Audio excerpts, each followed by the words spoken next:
Hi, doctor Sundar Paramarthalingam. இந்த சம்மரில் இந்த அஜீரணம், வயிற்று உப்புசம், புளிப்பு இந்த மாதிரி பிரச்சனைகள்லாம் நிறைய இருந்துட்டு இருக்கு. இதுக்கு ஒரு சிம்பிளான ஒரு டிப்ஸ், சிம்பிள்னா ரொம்ப சிம்பிளான டிப்ஸ். பார்க்கறதுக்கு சார் இதெல்லாம் ஒரு இதான் எங்களுக்கே தெரியுமேன்னு சொல்லுவோம். ஆனால் நம்ம தொடர்ந்து இது ஃபாலோ பண்ணுனா எக்ஸலண்டான ரிசல்ட் கிடைக்குன்றது நமக்கு தெரியறது இல்லை. என்னன்னா, நீங்கள் சாப்பிட்றதுக்கு முன்னாடி ஒரு டம்ளர் தண்ணி நல்லா கொதிக்க வச்சிருங்க. நல்லா கொதிக்க வச்சு அதில் ஒரு ஸ்பூன் அந்த சோம்புன்னு சொல்கிறாங்க இல்லையா, சோம்பத்துக்கு நச்சு உள்ள போட்டுருங்க. நீங்கள் சாப்பிட்டு முடிக்கிறதுக்குள்ள தண்ணி ஓரளவுக்கு குடிக்கிற பதத்துக்கு ஆறிடும். அந்த தண்ணீரை கொஞ்சம் கொஞ்சமாக சாப்பிட்ட பிறகு ஒரு 5-10 நிமிடங்கள் கழித்து குடிங்க. இதை தொடர்ந்து ஒரு வாரம் 10 நாட்கள் செஞ்சு பாருங்க.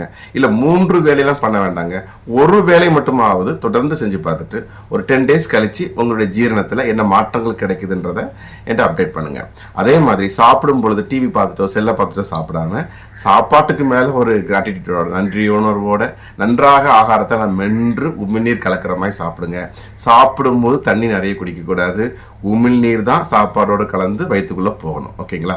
இது அஜீரணத்துக்கான ஒரு மிகச்சிறந்த ஒரு டிப்ஸ். ஃபாலோ பண்ணிட்டு உங்களுடைய பாசிட்டிவான ஃபீட்பேக்கை கமெண்ட் பாக்ஸில் போடுங்க. அன்புடன் டாக்டர் சுந்தர் பரமார்த்தலிங்கம், ஜெய் கபீசா ஆயுர்வேதா. நன்றி.